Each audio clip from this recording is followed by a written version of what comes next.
think it's important, first of all, to recognize Commissioner Tagliabue. I thought that was pretty special that he chose Lambeau Field versus the Chicago Bears Sunday night game. I thought that was awesome to be able to honor him. He did so much for this league, and it was pretty cool. I got a chance to meet him in pregame. Got a lot of respect for him. But as far as the game goes, I know it started off a little bit slow.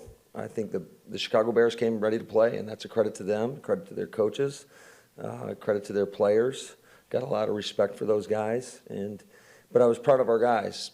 There was no panic at halftime, and I thought we kind of got back to who we were in the second half, and I think that was pretty evident. There's a lot to clean up, obviously, in all three phases. Certainly, the special teams was not good enough, and there were moments offensively that weren't good enough, as well as defensively. But anytime you win the turnover battle 3-0, I think that's a pretty big deal. So, but give the Bears a lot of credit. They came ready to play. Matt, is a change at special teams coordinator on the table? Absolutely not, Pete. We got to continue to work. We got to look at the tape. We got to get things corrected. It's not. I mean, I'll be the first to tell you that. Yeah, is there some things that we have to clean up as coaches? No doubt about it. But we have to execute better as well. Matt, have you ever seen a first half like that with so many special teams errors? Yeah, it was not good enough. But it wasn't just on teams. There were some big plays, defensively that we gave up, and offensively, would we start 3 and out, and then we started out with 3 of our first 4 possessions were punts. So that's not up to our standard as well. So what can you do this late in the season, and you've got huge games coming up in the next month or so? What can you do to, you've had ongoing issues somewhere or other on special teams almost all season? Yeah, I think a lot of it is it seems to come from each phase of teams, at times. On a bright side, I think our PAT field goal operation has been much improved. So I think that is on the bright side. I think our coverage units have been solid most of the year. Tonight they were not, and you got to give Grant a lot of credit. That guy he's a beast. Herbert did a nice job as a kickoff return. So you got to give those guys a lot of credit. But certainly it's not up to our standard. It's never an excuse. We were down to.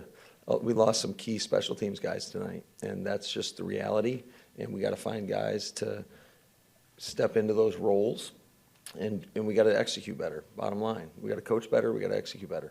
Do you feel like you're putting in enough time on it in practice and all that? Yeah, I do, Pete. Yeah. Do you have any update on Billy Turner? No updates.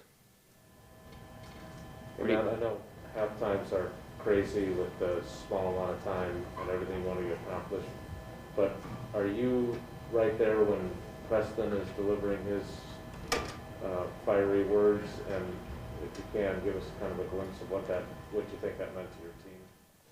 Yeah, I think it started off with Aaron just telling everybody to take a deep breath, relax, focus in on doing your job.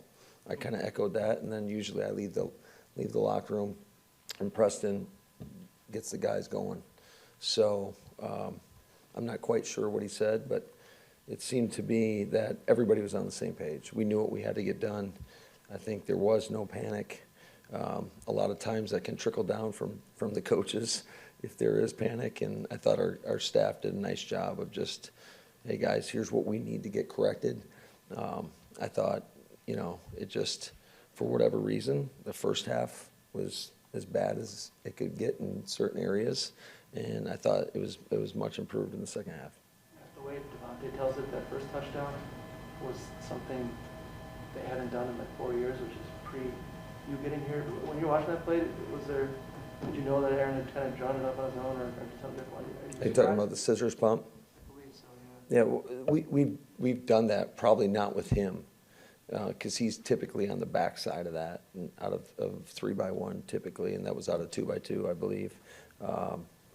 And then that last touchdown, that was something that I've never seen before.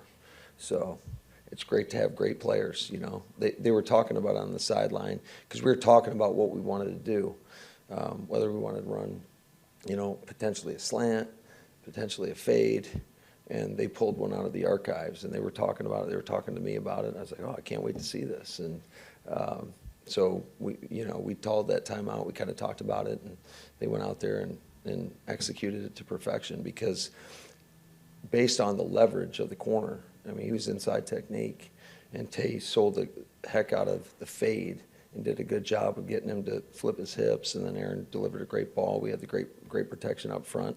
So it was just, all in all, great execution by those guys. Given where Rodgers was, and that was number 61 against the Bears, any chance that you run the ball there, or were you aware of the moment and situation?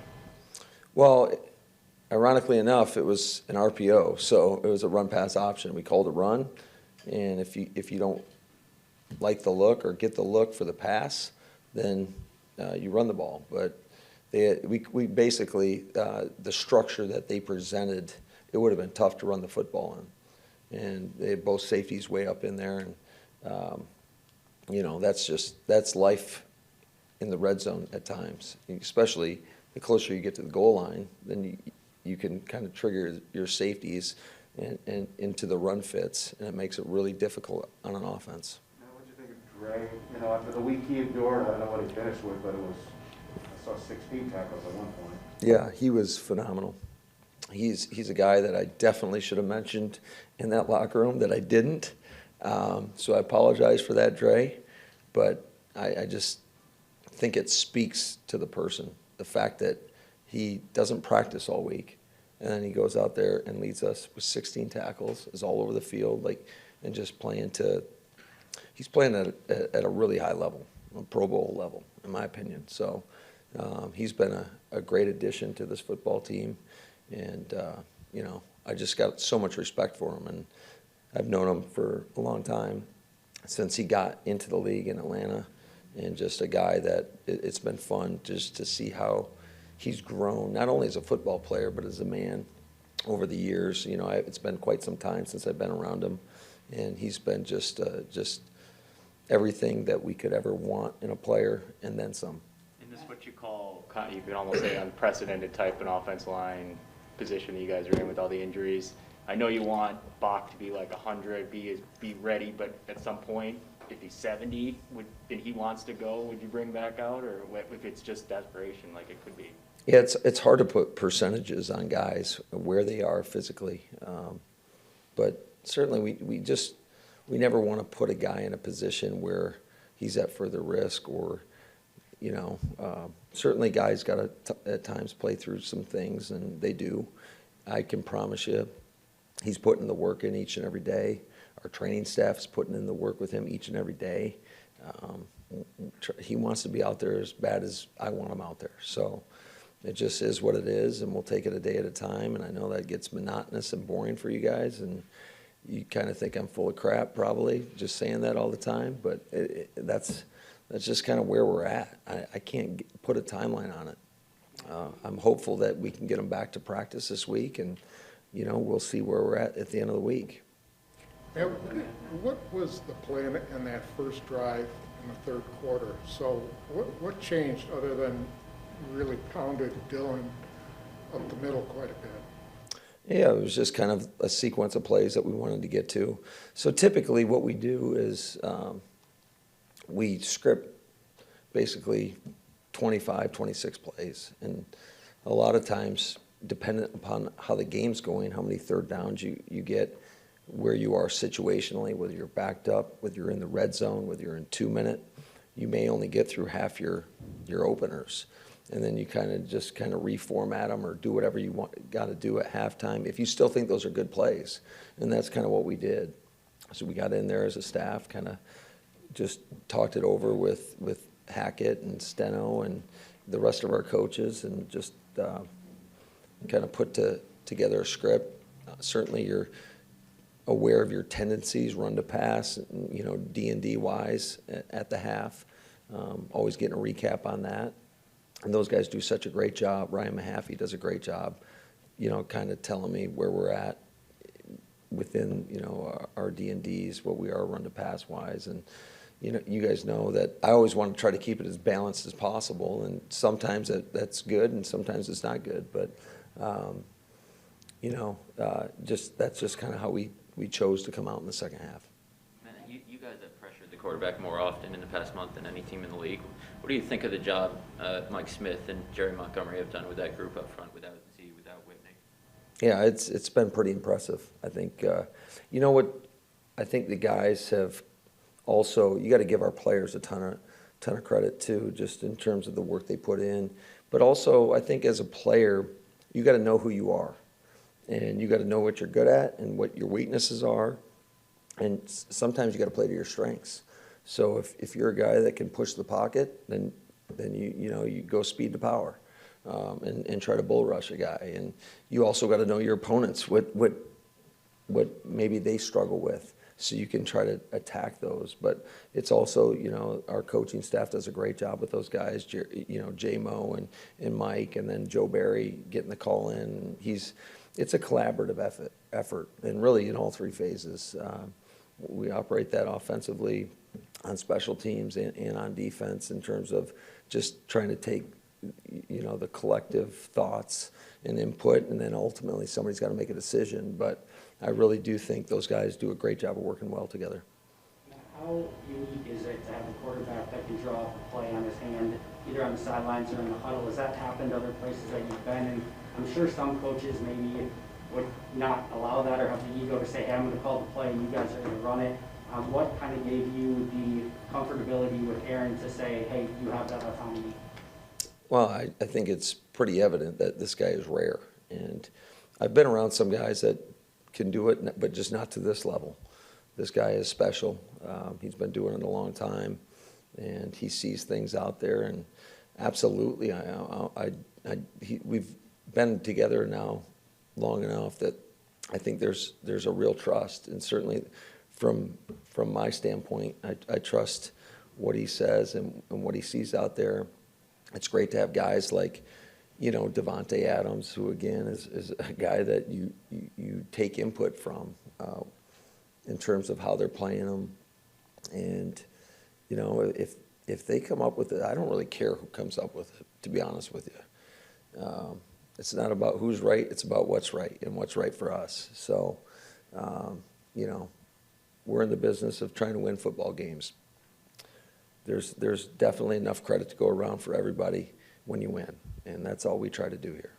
Matt, can you take us through the thought process on the 4th and goal in the second half? You're up 8, and you got the guys out there to go for it. Aaron calls a timeout. Looked like you guys talked about it. Can you just kind of take us through your thought process? Well, we were kind of mulling over what the best play call would be. When you're that close, you want to go for it. But, felt like the right thing to do at the time was make it a 2-possession game. I thought our defense kind of got their footing there in the second half. Was certainly, you could feel the rush, and I thought they were doing a pretty decent job in the run game as well. So we just felt like it was the best thing to do in the moment to make it a 2-possession game. But always, it's tough when you're inside that 5-yard line. It's 4th and goal. I know all the analytical people out there in the world would probably say, hey, you should have gone for it. And maybe they're right, maybe not. It's so predicated on whether you convert or not. In hindsight's 20/20, but just I have so much confidence in our players to be able to go out there and execute. I just want to make sure we got the right call for them to put them in a position to go execute. And when you're kind of mulling over calls and you're talking it over with, certainly Aaron had a big input in our decision there, and we just felt like it was the right thing to do. And yeah, we burned a timeout. Certainly, I thought overall, anytime you go into that 2-minute warning and you have no timeouts left, you're like, probably mismanaged a little, some of those situations there. But ultimately, the thing that's comforting for me is I felt like when we did burn timeouts, it was for the right reasons, because we were in critical situations that we have to get the right play call, have to get everybody on the same page. And so that's just kind of how it went down this game. And luckily, when you have the lead, sometimes you have that luxury. How radically has your philosophy on going for it on fourth down changed just recently in the past couple of years? And what's been the process for that? Is it analytics driven, or what's changed that for you? I don't think anything's changed that. I think after probably year one, we've been pretty aggressive on fourth down, and despite what I know what you guys are all thinking right now, we've been pretty aggressive on fourth down. It's just 4th and goal from the 8. The percentages aren't great. So that's what I was telling Aaron when we called that. We were at 2nd and goal on the 8. We called that RPO, and we got stuffed for no yards. And then, we were able to get 5 yards or whatever on 3rd down, or 6 yards on 3rd down. I told them, I was like, man, I think we probably in that situation should have been a little bit more aggressive on 2nd and goal on the 8. So, when you're out past the 7+ yard line and you're in a goal to go situation, it is very difficult to score in this league. So. Is that just believing your offense after implementing it in year one? Is it analytics driven, just being in tune with what the data is telling you? I think it is. There's so many factors that play in it. Number one, I think we know who we are, and we know what we're good at and what we're not good at, and we try to. I think our red zone philosophy as a whole, although it's not been up to the standard this year, it's not been good enough. I know that, and there's a lot of room for improvement. I do think there is a pretty set philosophy in terms of what we want to get done down there, and the plays that we not only rep but also, design each and every week. We try to pick from our menu of our training camp kind of type plays that our guys have repped over and over and over, instead of coming up with, the designer plays that nobody's ever repped before. And, sometimes you put those in, absolutely, if you see something on tape and or you think how a team potentially could react to how a concept's run up. Like, for example, the corner route we threw to MVS early in the game. It was something we saw on tape, and unfortunately it didn't work out for us, but it played out the way that we thought it was going to play out. So there's just, I think there's a good balance there in terms of what plays do we pick, and we definitely have a very solid philosophy in how we want to attack the red zone, and that's a big time credit to Nathaniel Hackett, and he takes the lead on our red zone, and he does such a great job. Let's go 2 more in here. Matt, going back to Billy and the offensive line, I'm not sure you spike your helmet and almost knock over the medical tent unless you're worried about how severe your injury is. I know your next men up have been terrific all season long, but are you a little bit worried about where you're at this point? Because now you're down to one guy that's your preferred starter who's still in the lineup. Yeah, I mean, it's been challenging, but you got to give a lot of credit to the guys and their ability to step up. I thought Dennis Kelly did an outstanding job. I thought early on, just obviously as an offense as a whole, but in particular up front, I thought we started off maybe a little bit slow. It took us a minute to get going. I think they have 2 early sacks. So but it is a credit to the players that we have in that locker room for their ability to go in there and perform at a high level. We've gotten decimated, no doubt about it. But nobody's feeling sorry for us. I can promise you that, and I can tell. I know you guys don't really care who's in there. You have an expectation for how we got to go out there and play, and that's the mindset that we have. Is it doesn't matter. You find a way to get it done, and sometimes you got to game plan a little bit differently or call some different things, and. But it is a credit to the guys in that locker room. It's a credit to Adam Senovich, Luke Buckus, Tim Zetz, to get those guys ready to play. Was your voice this bad all game long, or did it improve from Friday? I feel like I'm 10 times better than Friday. So I feel so much better, which was great, because I woke up today and, It's the best I felt in quite a few days. So, but I think it's shoot. I mean, we're almost at midnight now, so I think I'm winding down. Go to Zoom. Sarah, go ahead. Aaron Hayward. Coach, speaking of Dennis Kelly and the job he has to do coming in cold, basically, and you're running the offense, you're calling the plays, is there not a feeling out period, but is there an acclimation period for you as the play caller as far as, okay, I've been going along and I've had all this stuff that I want to run, but I want to make sure my player gets a few reps. I don't know if you call to run play so he's firing off the ball and get him acclimated to the speed of the game, because Dennis hasn't played any football for this.